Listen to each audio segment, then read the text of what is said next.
I had a hat on that looked like a flower pot. And they nicknamed me the Flower Pot Girl. They had never made a tin suit before. They'd never made up anybody as a tin man.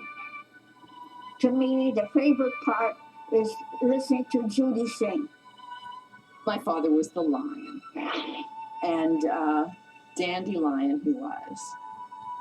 We're off to see the wizard, the wonderful Wizard of Oz.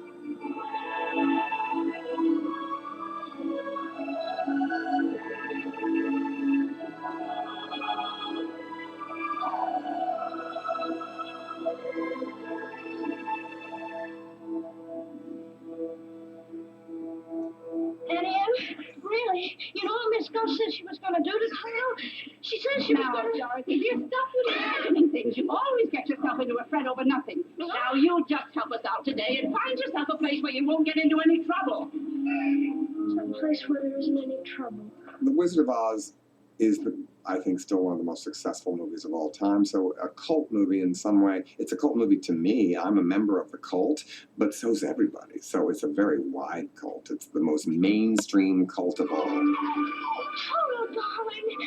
Oh, I got you back. You came back.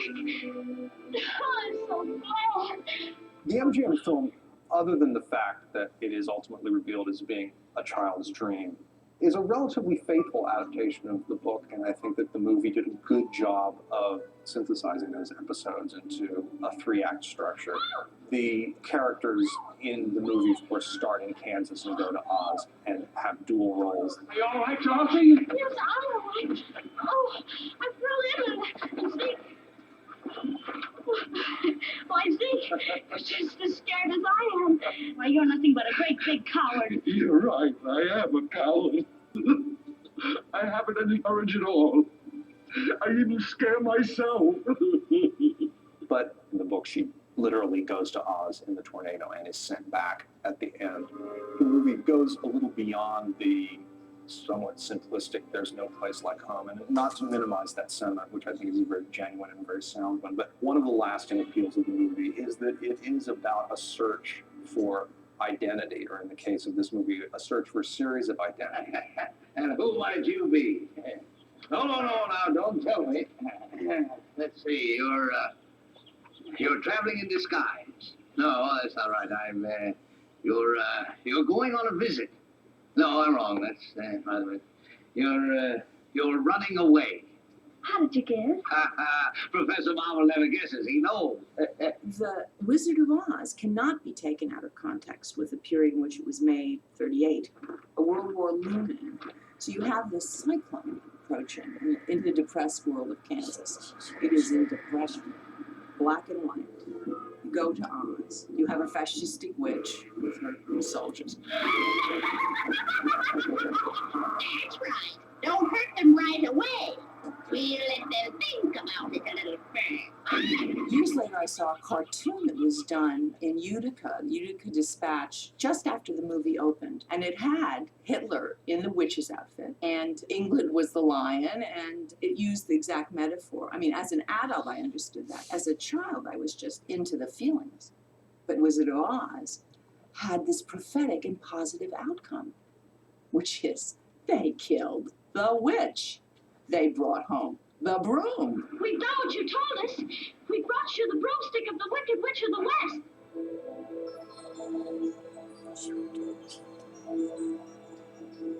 The MGM film is state-of-the-art special effects, particularly matte painting, which was brilliantly done throughout the film. The Emerald City painting, for example, had little holes, little pinpoint holes that they could light from behind so that it would appear to glow. It's beautiful. I think about 5, and it was, they were bringing it back. And the thing that I remember most about the movie was when it went from black and white to color. There's very clever uses of things that had never been done before. The transition from the black and white sepia sequence to Oz, for example. They had to have a double, a stand-in, who was in a sepia-tinted dress to go in, open the door, and if you'll notice, she completely goes out of frame. Her place immediately taken by Judy Garland in her Technicolor dress as she walks into Munchkinland. we went on the set with our costumes and everything. Oh, it was just beautiful. I mean, we saw this yellow brick road, and we saw all the beautiful flowers, and we saw all the little Munchkin houses sitting up there, and we went through them, and we saw the little brook that was going by the bridge. The duck pond, of course, was in the background of where the Good Witch appeared. And originally, the little duck pond had a group of little ducklings in it. And what they did to make it look like a real pond, they had put in a bottle of bluing. But unfortunately, the little ducklings absorbed the bluing. So they had to take out the ducklings, dry out the pond, and then they painted the bottom of the pond blue and had someone off camera with a paddle making the waves on it, as you see in the picture. Toto, I have a feeling we're not in Kansas anymore.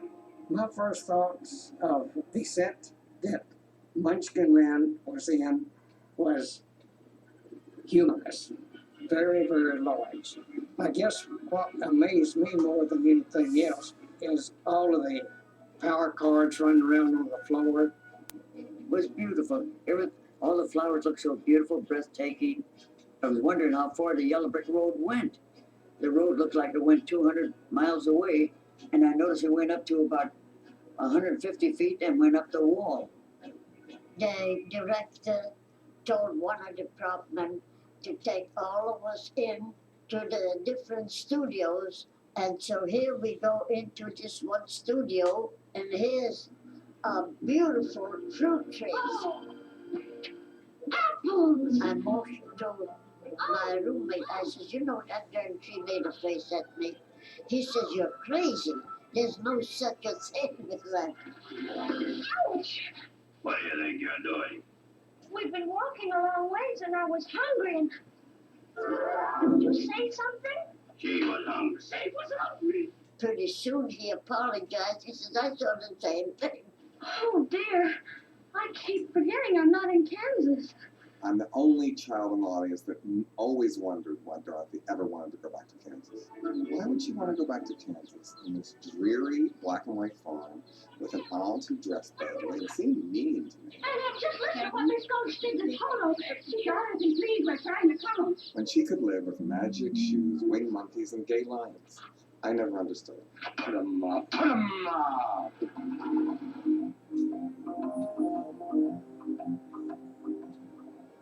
As coroner, I must aver, I thoroughly examined her, and she's not only merely dead, she's really most sincerely dead. Meinhardt Robbie was the coroner Munchkin who pronounces the Wicked Witch dead. It's funny because Meinhardt, for years and years, for 50 years, thought that that was his voice run through some sort of equipment, sound equipment. But actually, those voices, for the most part, were dubbed by someone else. As coroner, I was covered. I thoroughly examined her, and she's not only merely dead, she's really most sincerely dead. Only two little people actually have lines in the movie, and it's their actual voice. And it's the two little guys that come with flowers, and they present them to Dorothy when she's sitting in the little carriage. We thank you very sweetly for doing it so neatly.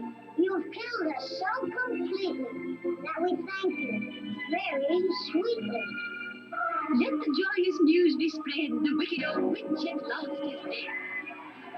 The process that they used was unique at the time, which is recording it slower and playing it back at normal. And it raised the pitch of the voice, gave it a cute tone. The heart began to pitch and pitch into her face. Began to go to wicked witch in the middle of the ditch. I think that's what people remember most about that movie, that the Munchkins had such great voices. In the beginning, they gave us a sheet of paper, and they had all the wording on it, you know, Munchkin this and that and so forth.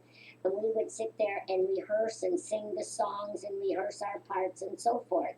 And then I guess that took about a week. And then after we got that down, we went on to another set, and a lady Donna Mason. I never will forget her name, sweet as she could be. And she taught us our dance step. I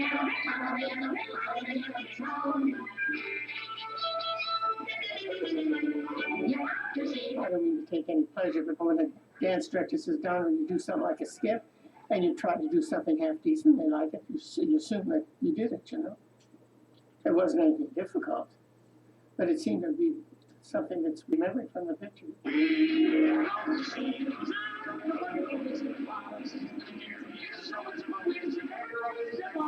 Donna Mason said she had a double at the time teaching it to Bert Lahr.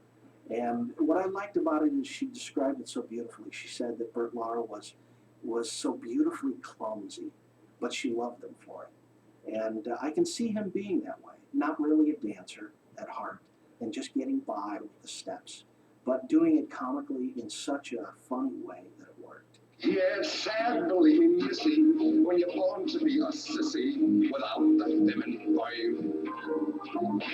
But I could, so my prowess be a lion, not a mouse, if I only had the nerve. In 1939, Bert Lahr's shtick is right out of vaudeville. Today, we don't really have a first-hand knowledge of vaudeville that an audience would have had then.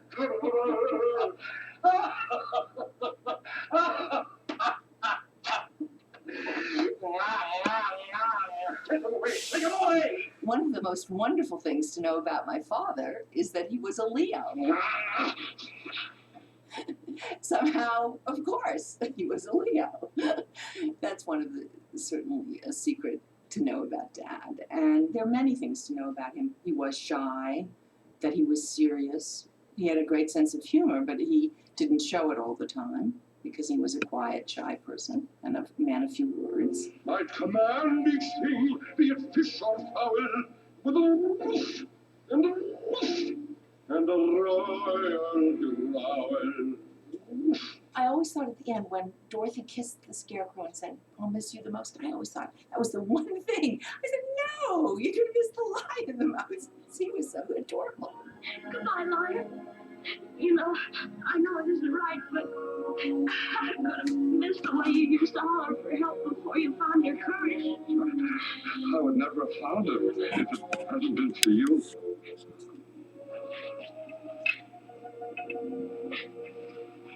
I think I'll miss you most of all.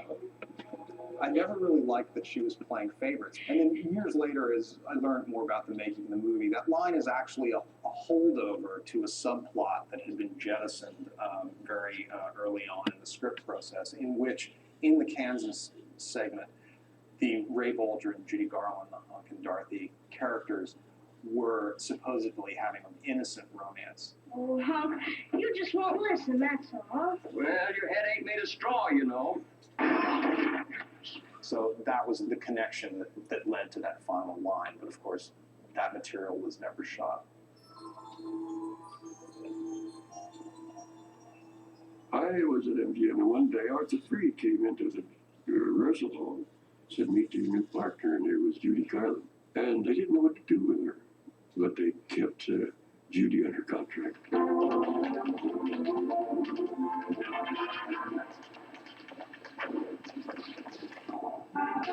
And